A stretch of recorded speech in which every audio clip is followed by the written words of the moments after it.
today we're brewing the brown ale, which is the first time that we've brewed the brown ale since we first started brewing. Which, you know, we're doing an all grain version of the brown ale this time. And so we're kind of excited about it. I'm a big brown ale fan to begin with.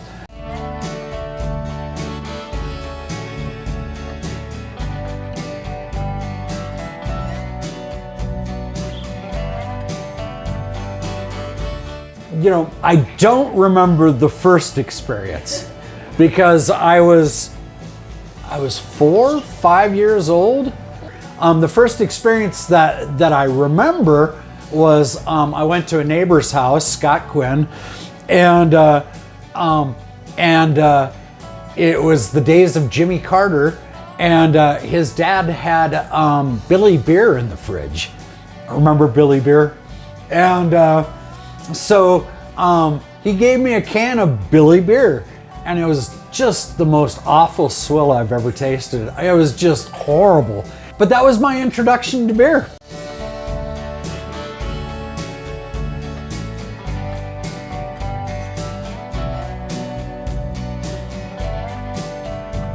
Beer was just kind of cheap stuff, you know, that you had back then. And once the craft beers, I started getting experience with the craft beers. That's when I really started enjoying beer, you know, for what it was. Oh man, that's a lot there.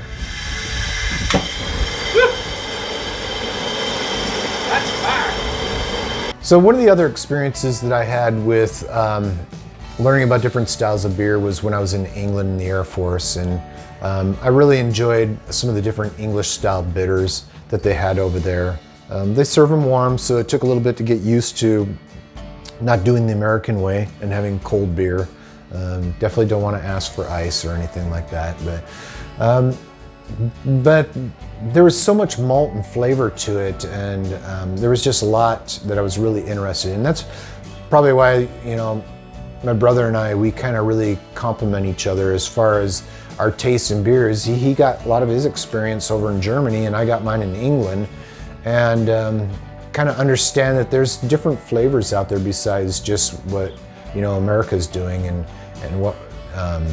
what's going on around here in the craft industry. Yeah, it's pills. It's got some brown malt in there. You know, what else is in there?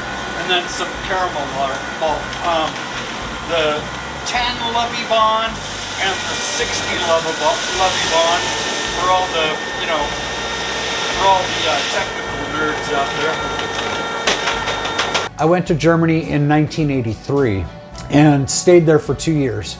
And of course, one of the first things that I did was I checked out the bar scene, the Rosthaus scene, the Gasthaus scene, you know, and tasted their fresh draft beer, and boy, it was so good.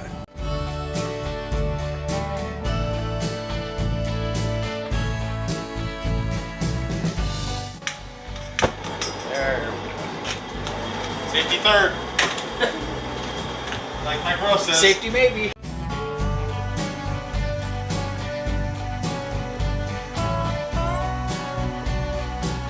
Now is this like the other one? You're gonna put the grains in there for an hour? Yeah. Oh. Yeah, it's the same process. It's just a different unit. That's all.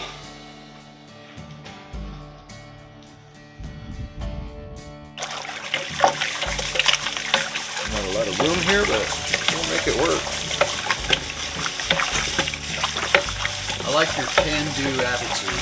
That's great. All right.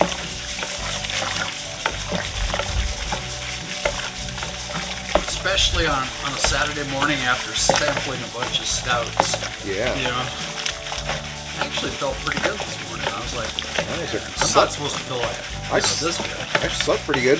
Oh, I slept like a rock. Yeah, I didn't wake up once last night. Note to self, stout is great for getting a good night's sleep. So I came back stateside in 1985, and I couldn't drink American beer. There was just nothing out there that that didn't taste like you know, whatever, the major corporate beers. I was a long way past beer, let's put it that way, you know? I actually at that point quit drinking beer. At some point I discovered Sam Adams, and I liked their Boston Lager. But it still took quite some time before the craft beer industry took hold. I mean, Jimmy Carter, legalized homebrew in 1978? So that really wasn't, you know, I mean, from 78 to 85, that's only 7 years. The craft beer scene was definitely in its infancy, at least. You know, there wasn't a lot to choose from.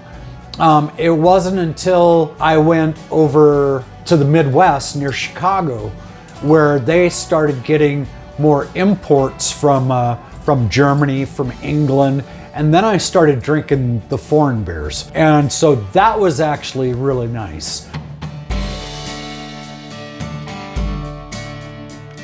The craft brewing industry, though, has grown so much since then. I mean, they're experimenting with so many different types of hops now and different grains and all kinds of different stuff. We started growing hops about 4 or 5 years ago. It's new for us, so it's an experimentation. It's just another thing that we're working on. And we kind of enjoy being able to have that option of having these fresh hops to be able to do different things with and try stuff. And we'll probably use it a lot for experimentation. So these are our Cascade hops, and you know, they're green. This was the first plant that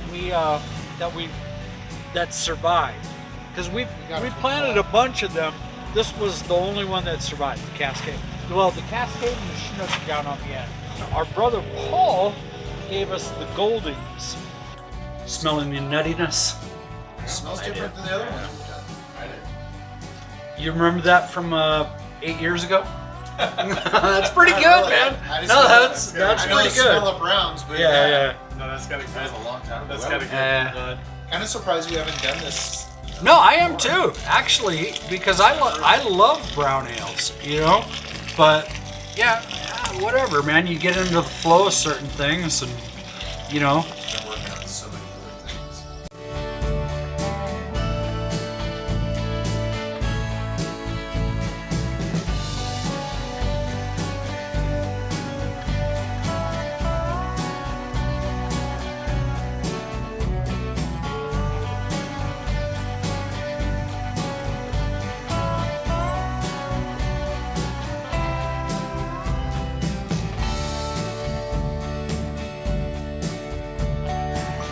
Yeah, that's it, man. That's our, No, you're just gonna run That's our cold water cooler. through there, right? The cooler, Yeah. and crash it. What are you gonna crash it down to? oh, and we will. What are you gonna crash it down to? 70 degrees.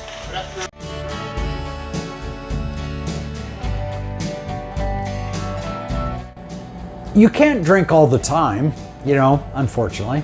But you try to at least, you know, keep trying new things so that you can, I don't know, expand your taste palette, you know.